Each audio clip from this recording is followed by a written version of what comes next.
it'll be interesting to see how this plays out in the next 6 months to a year as we see what happens. One of the things I really would like for people to think about and encourage you, if we put the effort of what it takes to put those rigs and this amazing technology to frack to green renewable energy, we would not have the booms and the bust, and we would be allowed to have solar on our roofs and not have an industry fighting us, trying to charge us extra for that. And there is a myth. It can be done. We can transition. People in Oklahoma and many of the oil and gas and red states are hearing it can't be done. We have the technology, and the technology would only get better if we had universities that were controlled by oil and gas, and maybe actually put some research and actually got behind the other states, other universities like Stanford, 100%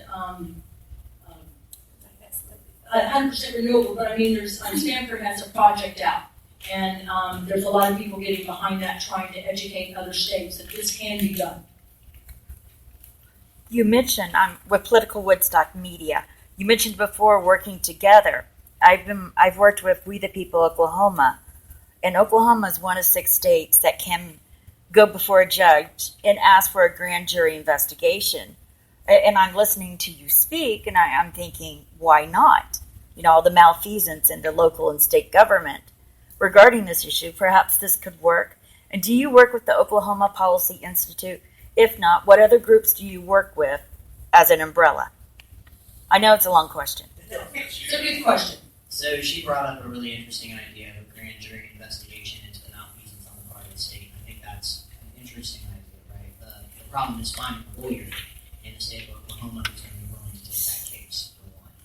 We've even had difficulty simply finding people willing to take cases for people whose homes have been destroyed, right? As for what groups we work with a lot of different groups. Sierra Club, obviously, Clean Energy Future Oklahoma. We've been trying to get some things going together with Casey Camp-Hornak, who is one of the council members for the tribes in the state. And then I believe we love to work with the Peace House as well. The Peace House, a lot of the faith community has come before. The NAACP can rise to the back. But we also have a problem in Oklahoma of everyone working together as activists and trying to come to the table. And so we have a lot of work. I think we are conditioned not to question, not to really be critical about it. We have family and people who have been threatened. I knew people who worked in construction were threatened. Don't show up at meetings, don't speak out. Or their families say, I can't come because my family, we make money or we're connected to the industry. We have to change our thinking and understand we have to work together to solve these bigger problems that impact all of us. And there's a lot of work to do now. Because the coalition, every time we build a fairly strong coalition, everybody gets kind of disbanded, and a lot of that has a lot to do with stress. I've not worked for several years. Everybody can't just not work forever and try to fight something.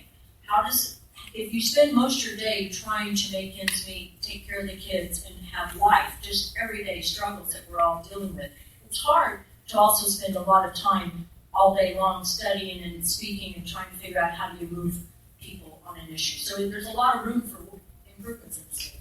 I have a follow-up question. Does anyone in your entities that you work with have an LLC? Because you can affect more social change through an LLC than a nonprofit. Because I have found that more attorneys will work with an LLC when you're trying to affect social or political change. Within this last year that I gotten involved. Anybody out there got an LLC? Earl Hatley with... He's the master NGO. Oh, that is... I'm sorry. So, yeah, that's one of our problems. And at one point, we had a group of us starting to try to form something. But what always happens, something happens to a couple of us, and so we don't end up sticking together to follow that through. Jeff? Thank you. She was saying that it can be a lot easier to facilitate social change more quickly if you have an LLC, somebody that you're working with who has an LLC company, because lawyers are more likely to work for those folks, and there's different rules for how you can raise funds as an LLC rather than a nonprofit. Things of that nature. So and restrictions. That would be another way to facilitate social change more quickly. Yeah? Just real quick, another side note. Oil companies love LLCs because that's how they operate. That's right. Super PACs. In this state are LLCs. So when they get in trouble, they just disband. And there is nothing you can do. If it's a corporation, you can sue the president, you can sue the board, you can sue every officer. In an LLC, We should The talk. other side uses LLCs all the time. One more question tonight. We'll all go see what we're going to see outside. Yeah, I know. But before the question, I just wanted to mention one thing about the film that I always try to mention in any interview and whenever people watch this. It's not mentioned in the film or even alluded to. Originally, Austin Holland, I had kind of approached him as being my dissenting opinion. We had been to many speaking events where he had come out and defended the oil industry.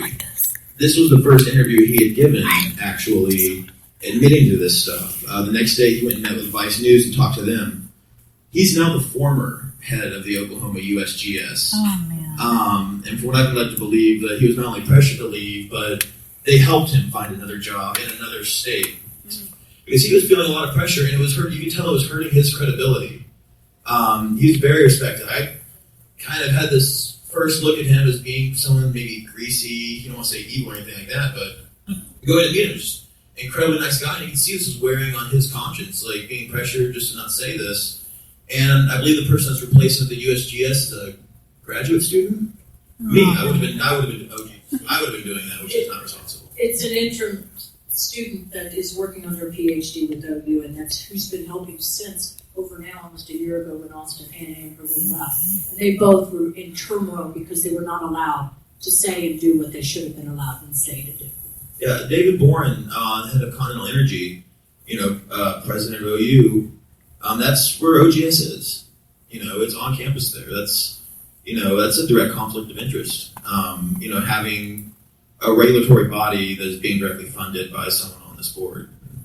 And if you want to fact check some of that stuff, Stephen Branstad over the Tulsa World did a really fantastic 3-part series called The Quake Debate back in, April of last year. So you can fact check a lot of that information. They pulled as many records as they could get through Freedom of Information Act and found out that Boren and Continental Energy and a number of other big oil companies had been writing essentially all of the information that you were being told on your nightly TV shows, nightly news series, and in various papers across the state. They were writing everything that OGS was putting out and the governor was putting out, and that Secretary Teague of Environment and Energy was putting out. And so if you want to fact check any of that, you can check that out as well.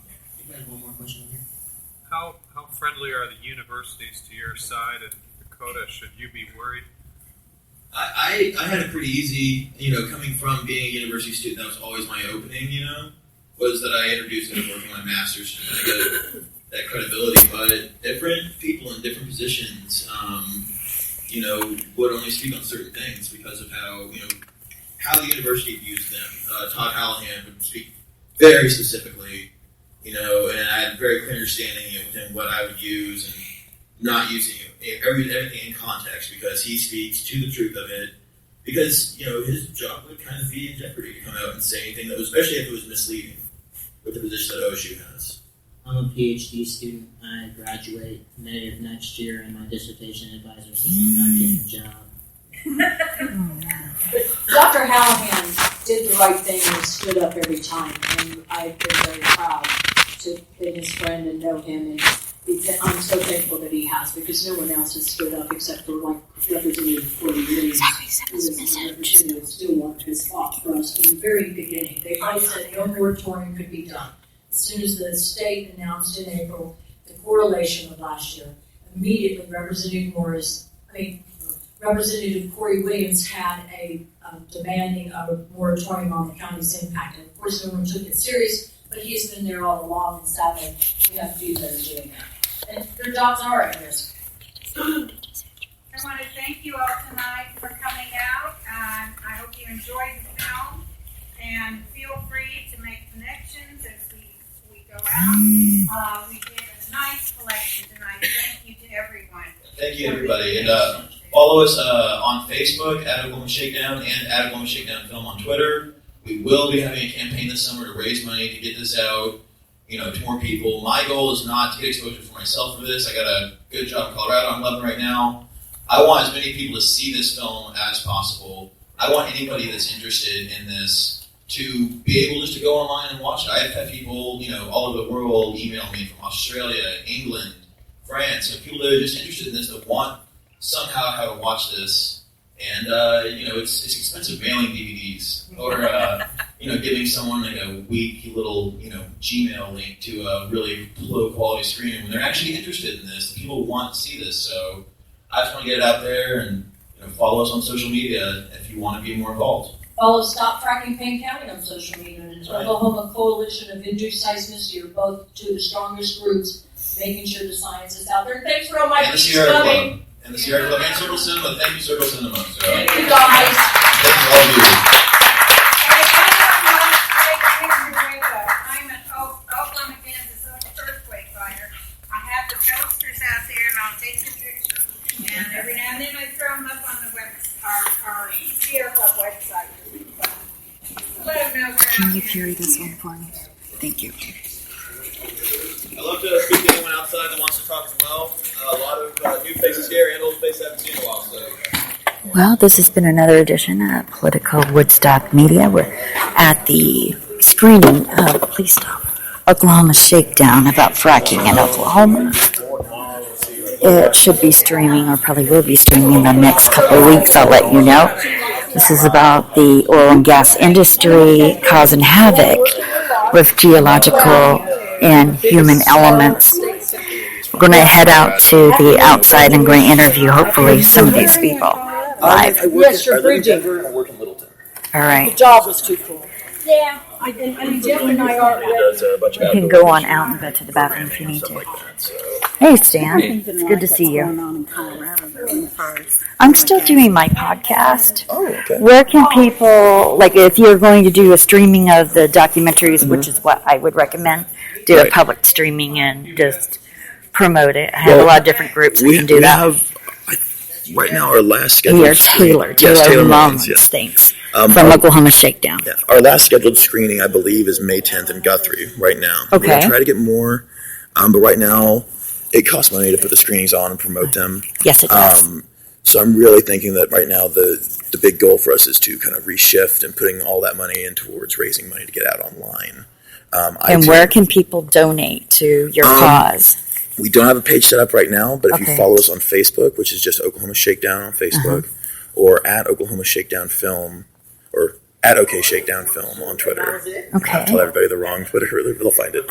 But yeah, you will know if you follow us on there when the opportunity arises of how to get involved. I will push that on there right now. So, Well, I want to thank you for Thank all you the for work that showing. you're doing. You know, I'm just a grassroots podcast at this point. it's a grassroots documentary. But NPR is interested in my podcast. So. That's excellent. Yeah. Yeah. Do you have a card? You know, I was going to bring them, but I had to get. Do you have a pen? This has been another edition of Political Woodstock Media.